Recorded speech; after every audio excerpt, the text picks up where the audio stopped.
Енді мына есептің анықталу облысын тауып көрейік, яғни мына берілген функцияның анықталу облысын табайық.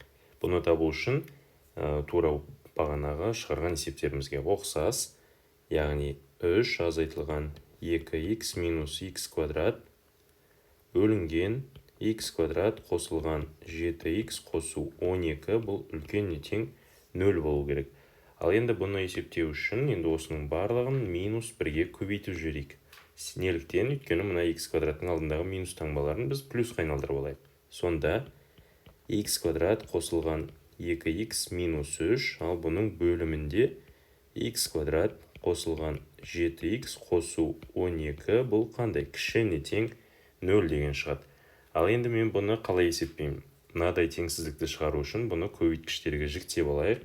Алымы, яғни қосындысы минус 2-ге, көбейтіндісі 3-ке тең болатын, яғни минус 3-ке тең болатын сандарды табуымыз керек қой. Міне бірінші мұнда жазып қояйын. Х квадрат қосылған 2х минус 3 тең 0 деп бірінші түбірлерін тауып алайық.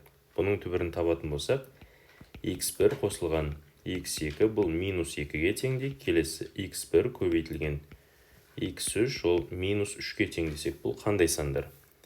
Қосындысы 2-ге, минус 2-ге, көбейтіндісі минус 3-ке тең болатын, бұл минус 3 және 1 деген сандар екен. Сонда х қосылған 3, келесі х минус 1 тең 0 деп мынадай 2 көбейткішке жіктеледі екен. Сонымен бұның алымын жіктедік.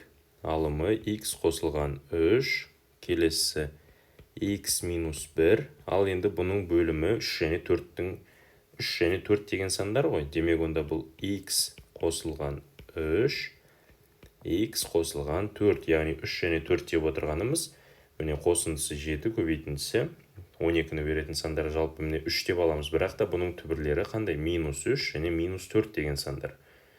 Сонымен бұл қандай? Кішіне тең 0 болады екен.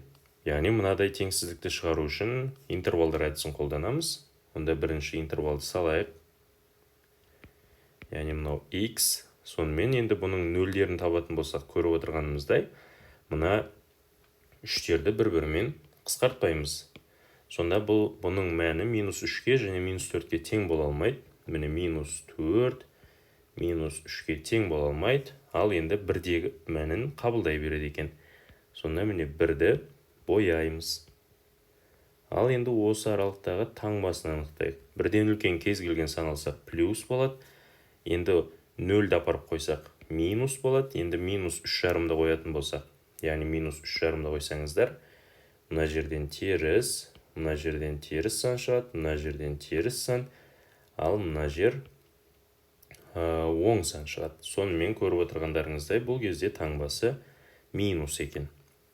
Ал енді минус 4-тен кіші бұл кез келген санды алсақ, мысалы минус 5-ді алсаңыздар, ол кезде таңбасы плюс болады екен. Бізге керегі мына минус болатын аралықтар міне.